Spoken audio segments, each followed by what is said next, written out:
मामलात तय पा गए हैं। गुड्स ट्रांसपोर्टर्स का हड़ताल खत्म करने का ये ऐलान है। तो गुड्स ट्रांसपोर्टर्स के हुकूमत के साथ मामलात तय पा गए हैं और उन्होंने हड़ताल को खत्म करने का ऐलान कर दिया है। इस हवाले से अपडेट करेंगे सईद अहमद। सईद हमारे साथ मौजूद हैं, जिसे बताएगा क्या कहना है ट्रांसपोर्टर्स का।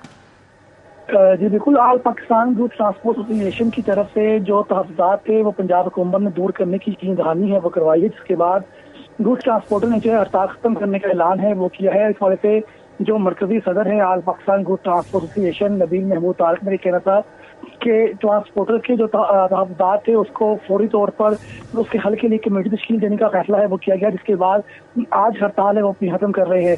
तो गुड्स ट्रांसपोर्ट एसोसिएशन की तरफ से हड़ताल थी वो 8 दिसंबर को है वो शुरू की गई थी और आज 5वां रोज था कि लाहौर समेत पाकिस्तान भर के अंदर जो गुड्स ट्रांसपोर्टर के अड्डे और जो तजारती सामान की तफसील थी वो बंद की गई थी। और आज हुकूमती वफद की तरफ से तहफ़्फ़ुज़ात की दूर करने की यकीन के बाद ये ऐलान किया गया है ट्रांसपोर्टर की तरफ से कि अब जो तहफ़्फ़ुज़ात दूर होने के बाद हड़ताल की कॉल है वापस ले रहे हैं और लाहौर समेत पाकिस्तान भर के अंदर जो गुड्स ट्रांसपोर्ट के अड्डे और कारोबार है वो उसको शुरू करने का